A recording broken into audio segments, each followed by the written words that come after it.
ఒక ప్రతిపక్ష పార్టీగా మేము ఈ రాష్ట్ర ప్రజానికం చివరికి జనసేన పార్టీకి సంబంధించిన నాయకులు కార్యకర్తలు కూడా పవన్ కళ్యాణ్ గారి గురించి మ్యాక్సిమం మర్చిపోయాం. ఎందుకంటే ఎప్పుడు ఎక్కడ ఉంటాడో తెలియదు. ఈ రాష్ట్ర ప్రజలను, ఈ రాష్ట్రాన్ని గాలికి వదిలేసి ఎక్కడెక్కడో తిరుగుతున్నాడు. ఈ రాష్ట్ర ప్రజల పట్ల, ప్రజా సమస్యల పట్ల పట్టించుకోకుండా ఏం చేస్తున్నాడో తెలియనటువంటి పరిస్థితుల్లో మనమంతా మర్చిపోయాం అతన్ని. మరి ఈ 3 రోజుల క్రితమే చూశాం, హఠాత్తుగా సినిమా షూటింగ్కి వచ్చినట్లు కాకినాడకు వచ్చినాడు. కనీసం అక్కడ వాళ్ళ పార్టీ నాయకులు కూడా చాలామందికి తెలిసిండదు ఆయన వస్తున్నాడు అనేసి. వచ్చాడు, యథావిధిగానే మళ్ళా ఇవి న్యూస్ కెమెరాలు కదా, ఆయన సినిమా కెమెరాలు అనుకుంటాడు. 4 డైలాగులు కొట్టినాడు. తాట తీస్తాం, తోలు తీస్తాం, అరచేతుల్లో రేఖలు లేకుండా చేస్తాం, వైసీపీ గుండాలారా, రౌడీల్లారా అని మళ్ళా రెచ్చగొట్టడం. తర్వాత రోజు అదే ఆయన పార్టీకి సంబంధించినటువంటి మరొక ఎమ్మెల్యే, కాకినాడ రూరల్ ఎమ్మెల్యే అనుకుంటా, పంతం నానాజీ. గతంలో ఇదే పంతం నానాజీ గారు మా పార్టీకి సంబంధించినటువంటి ఒక నాయకుల ఇంట్లో ఫంక్షన్ జరుగుతూ ఉంటే ఇట్లే నోటి దురుసుగా కొన్ని వ్యాఖ్యలు చేస్తే అక్కడ బట్టలు ఉడదీసి కొట్టినారు అతన్ని. అతను కూడా మా నాయకుడిని నానా మాటలు మాట్లాడడం జరిగింది. అరే ఎందుకు ఈ విధంగా ఈ రాష్ట్రంలో వీళ్ళు మేమేదో మర్చిపోయినాం వీళ్ళని అనుకుంటే సినిమా షూటింగ్ల మాదిరి వచ్చి ఇంత దౌర్భాగ్యంగా ఒక బాధ్యతాయుతమైనటువంటి పదవిలో ఉంటూ సభ్య సమాజం తల దించుకునేలా రెచ్చగొట్టి మాట్లాడుతూ ఉన్నారంటే వీళ్ళ ప్రజల్లో మెచ్చి ఒక డిప్యూటీ సీఎంని చేసిండేది. మరి ఈ సందర్భంగా అడుగుతూ ఉన్నాం వాళ్ళకి, 15 సంవత్సరాలుగా నువ్వు పార్టీ పెట్టి 5 జెండాలు మార్చి 10 సిద్ధాంతాలను మార్చుకొని పక్క పార్టీ సంబంధించినటువంటి నాయకులు త్యాగం చేస్తే కానీ 3 సార్లు పోటీ చేస్తే ఒకసారి ఎమ్మెల్యేగా గెలిచినటువంటి నువ్వు, నీకే అంత ఆవేశం ఉంటే నువ్వే అలా మాట్లాడుతూ ఉంటే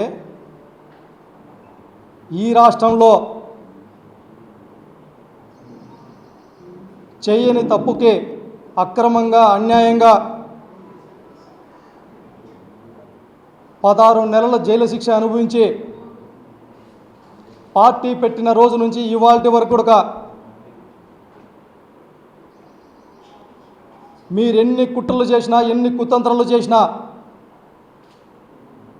ఎన్ని అవమానకర మాటలు మాట్లాడినా, ఒక పక్క సైకో అని మాట్లాడుతూ ఉన్నా, ఒక పక్క రౌడీ అని మాట్లాడుతూ ఉన్నా, ఒక పక్కన 1,00,000 కోట్లని మాట్లాడుతూ ఉన్నా, గొడ్డలి పార్టీ అని మాట్లాడుతూ ఉన్నా, అన్నీ తన గుండెల్లో ఒక అగ్నిజ్వాలగా రగిలిపోతూ ఉన్నా కూడా ప్రజల సంక్షేమం కోసం, ప్రజల మంచి కోసం చిరునవ్వుతో ప్రజల కోసం నిలబడినటువంటి దమ్మున్నటువంటి నాయకుడు జగన్మోహన్ రెడ్డి గారి అభిమానులకు మాకెంత ఆవేశం ఉండాలి, మేమెంత రెచ్చిపోవాలి.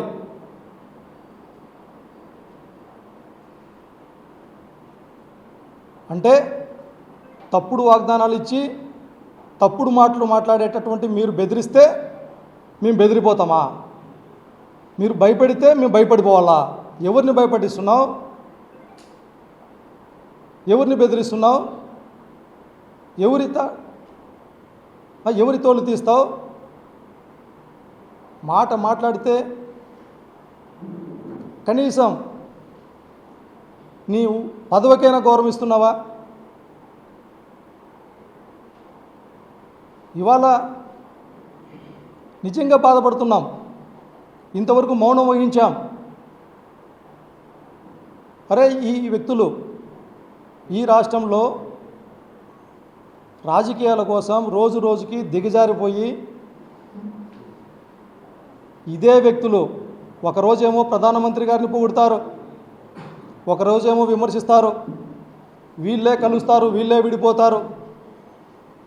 ఒకరోజు కమ్యూనిస్టులు మంచి వాళ్ళు అంటారు, ఒకరోజు కమ్యూనిస్టులు చెడ్డవాళ్ళు అంటారు, ఒకరోజు చెగువీర అంటారు, ఒకరోజు సనాతన ధర్మం అంటారు, ఒకరోజు కులం కావాలంటారు, మరొక రోజు కులం వద్దు అంటారు. రోజుకొక మాట, పూటకొక సిద్ధాంతం.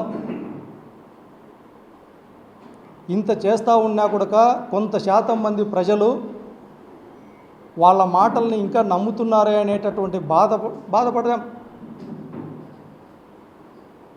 మరి ఇవాళ చెప్తా ఉన్నాం, ఈ 2 సంవత్సరాల కాలంలో ఆ కొంత శాతం మిమ్మల్ని నమ్మేటటువంటి ప్రజలు కూడా చివరికి మీ పార్టీ నాయకులు, కార్యకర్తలు కూడా మిమ్మల్ని అసహించుకుంటా ఉన్నారు. మరి మేమెందుకు మౌనం వహించాలా?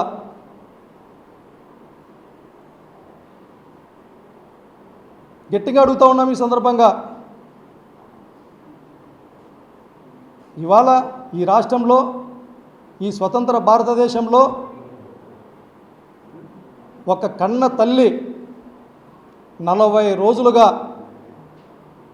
కృష్ణలంక పోలీసుల చుట్టూ తిరిగి, అయ్యా మా కొడుకు కనబడలేదు, ఎక్కడున్నాడయ్యా అని అడిగింది. సమాధానం లేదు. అయ్యా ఒకవేళ మీరు చంపేసింటే కనీసం మా కుమారుడి శవాన్నైనా ఇయ్యండి అని అడిగింది. కనికరం లేదు, స్పందన లేదు.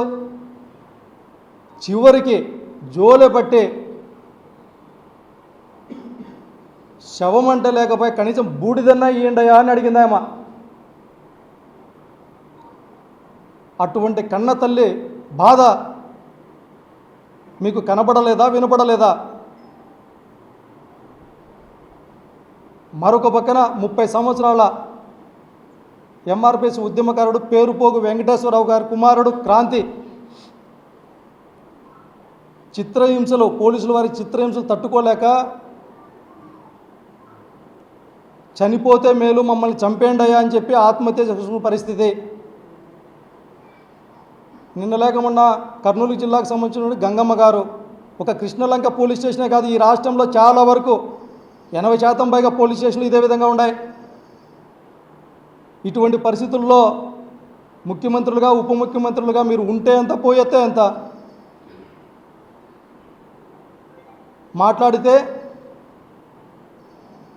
మాకు అనుభవం లేదు, ఇది మా పరిధిలో లేదు, మాకు చేత కాదు.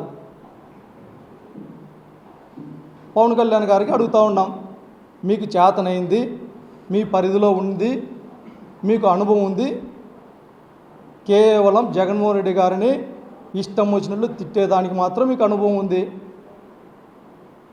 లేకపోతే నిరంతరం నిత్యం చంద్రబాబు నాయుడు గారి పక్షాన, లేకపోతే లోకేష్ గారి పక్షాన గొంతు చించుకొని మాట్లాడేందుకు మీకు అనుభవం ఉంది.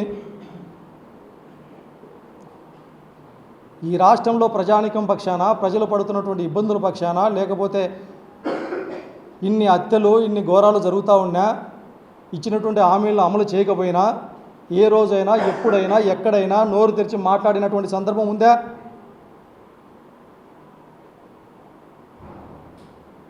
లేదు కదా. మరి ఎందుకు ఇంత దిగజారుడు రాజకీయాలు? అందుకే ఈ రాష్ట్ర ప్రజానికం కూడా ఈ 2 సంవత్సరాలుగా పూర్తిగా అర్థమైపోయింది మీ నటన, మీ కుట్రలు, మీ కుతంత్రాలు పూర్తిగా అర్థమైపోయింది. ఒక పక్కేమో చంద్రబాబు నాయుడు గారు 2 సంవత్సరాల పరిపాలన మీద విజయోత్సవ సభలంట. ఎవరైనా సాధించిన విజయాల గురించి చెప్పుకోవటానికి విజయోత్సవ సభలు పెడతారు. వీళ్ళు చూస్తే కేవలం జగన్మోహన్ రెడ్డి గారిని తిట్టడానికి విజయోత్సవ సభలు పెడతా ఉన్నారు. అదే సందర్భంలో మేము పెట్టాం 2 సంవత్సరాలుగా వెన్నుపోటు దినోత్సవాలు, ప్రజలకు పొడిచినటువంటి వెన్నుపోటు, ప్రజలకు చేసినటువంటి ద్రోహానికి నిరసనగా మా నాయకుడు జగన్మోహన్ రెడ్డి గారి ఆధ్వర్యంలో ప్రజలతో కలిసి పెట్టాం. ఎక్కడ చూసినా రాష్ట్ర వ్యాప్తంగా స్వచ్ఛందంగా ప్రజలు తరలివచ్చి మీ ప్రభుత్వానికి వ్యతిరేకంగా గళం విప్పితే దాన్ని చూచి ఓర్చుకోలేక డైవర్షన్ చేసడం కోసం, ఇవాళ ఈ రాష్ట్రంలో జరుగుతున్నటువంటి పరిణామాల కోసం వీటన్నిటిని కూడా డైవర్ట్ చేయాలా, వచ్చి ఏదో ఒకటి మాట్లాడాలా, దానికి ప్రజలపైన రుద్దాలా. ఇదే మీ రాజకీయం. చివరికి మీ పార్టీకి సంబంధించినటువంటి నాయకుల్ని, కార్యకర్తలను కూడా చిత్రహింసలు పెడతా ఉన్నా కూడా మీరు స్పందించలేనటువంటి దౌర్భాగ్య స్థితిలో మీరు ఉన్నారయ్యా పవన్ కళ్యాణ్ గారు. మీరా మమ్మల్ని బెదిరించేది? మీరు బెదిరిస్తే, మీరు రెచ్చగొడితే మేము వెనకడుగు వేస్తామా?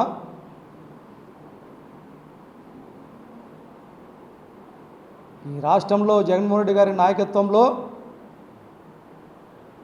ప్రజల పక్షాన, ప్రజల గొంతుకుగా నిలబడటానికి ఒక సైన్యం, జగనన్న సైన్యం అనేటటువంటిది ఉంది. గుర్తుపెట్టుకో పవన్ కళ్యాణ్ గారు. మీ తాటాకు చెప్పులకు బెదిరేటటువంటి వ్యక్తులు వైఎస్ఆర్ కాంగ్రెస్ పార్టీ నాయకులు కాదు. మీరు ఎన్ని కేసులు పెట్టినా, ఎన్ని ఇబ్బందులు పెట్టినా, ఎన్ని అరెస్టులు చేసినా